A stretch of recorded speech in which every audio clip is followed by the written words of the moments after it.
Greetings, operatives. I am Agent Z4, and today we dissect human behavior so you can blend in without unfortunate incident. Transmission continues from Mars Colony Delta on Sol 2861. Today's analysis addresses a peculiar form of human interaction that has resulted in multiple infiltration compromises. Practical jokes, deliberate deceptions, designed to cause temporary distress in social peers, which are then retroactively redefined as humor once the deception is revealed. This practice represents a remarkable contradiction in human behavioral standards. In most contexts, deliberate deception is categorized as negative behavior warranting social penalty. Yet, when framed as a joke, deception becomes not merely acceptable, but celebrated, a demonstration of social bonding that recipients are expected to appreciate rather than resent. My first direct encounter with this phenomenon occurred during the colony's annual April Fool's Day, a designated period when deception is not merely permitted but socially encouraged. A maintenance technician replaced the nutrient supplement in the hydroponics lab with a substance causing all vegetation to temporarily turn blue. This disruption to critical life support systems was met not with disciplinary action, but with collective appreciation, labeled having a good sense of humor.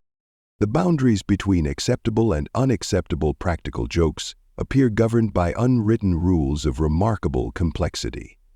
During my observation period, I documented the following classification system: universally acceptable jokes, temporary inconveniences causing minimal distress, moving personal items to unexpected locations, minor startles, harmless mislabeling.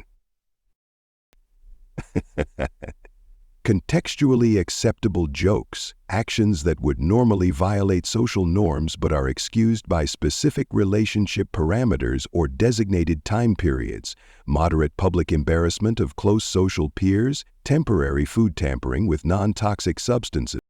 Universally ranked this unacceptable jokes, deceptions causing physical harm, property damage, or severe emotional distress. This third category merits particular attention. Humans maintain a consistent aversion to practical jokes that cause actual injury or damage to possessions.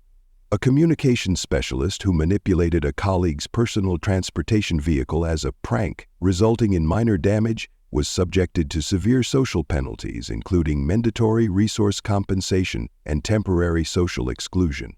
The phrase, "it's just a joke," failed to mitigate these consequences. Most revealing was an incident in the residential sector involving what humans call dark humor, communication regarding topics conventionally categorized as distressing, mortality, physical harm, ethical violations, reframed as entertainment. During a social gathering, an atmospheric technician made what he termed a dead baby joke. The resulting reaction demonstrated the existence of invisible, individual-specific boundaries for acceptable humor topics. 3 humans responded with laughter. 2 maintained neutral expressions, 1 displayed mild discomfort, and 1 female became visibly distressed, implementing immediate social disengagement protocols and departing the gathering. When another human questioned her reaction, stating it was just a joke, a secondary conflict erupted regarding the legitimacy of emotional responses to humor.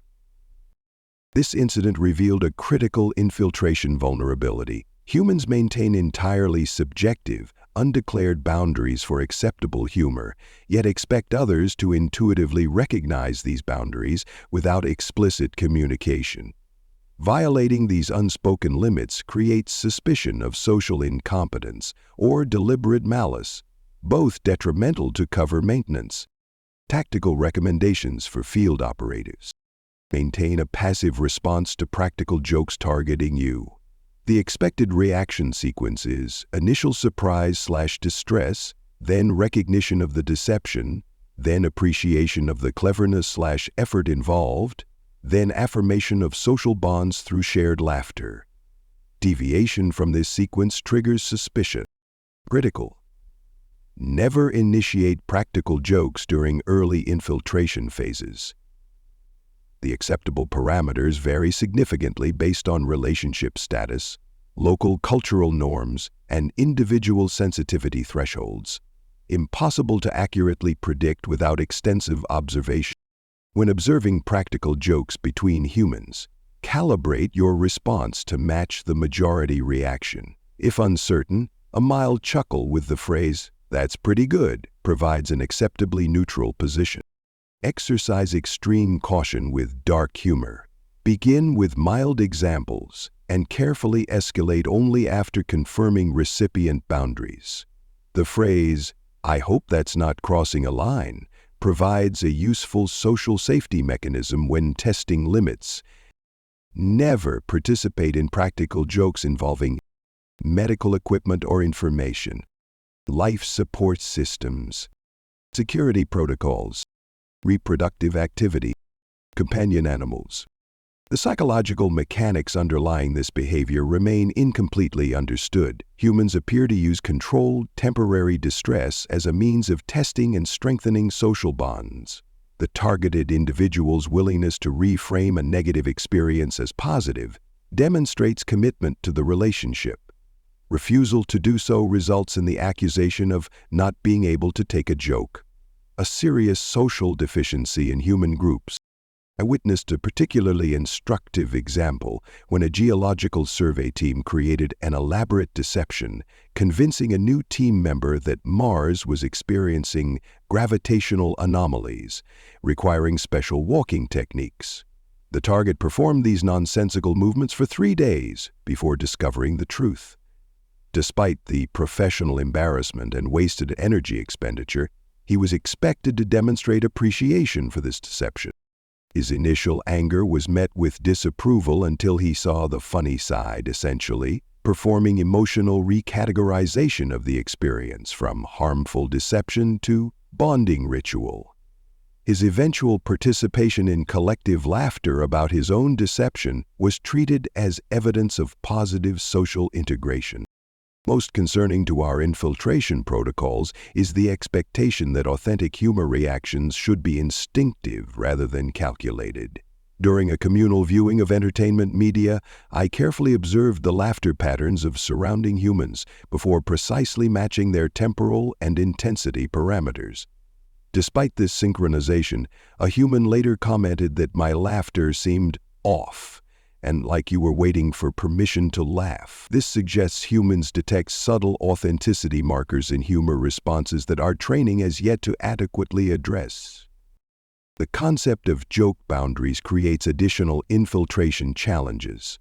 During a recent social gathering, I observed an engineering specialist make 3 successive jokes about a geological disaster on Earth. While the first joke received positive responses, the second generated mixed reactions, and the third created visible discomfort.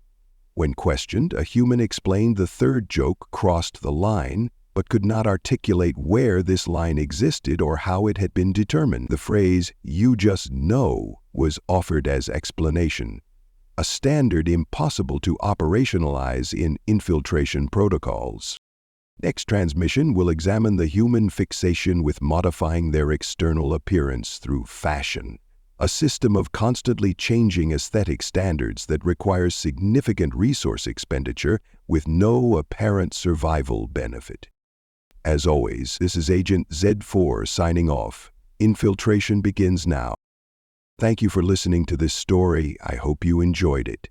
Be sure to leave this video a like and subscribe if you want to see more stuff like this.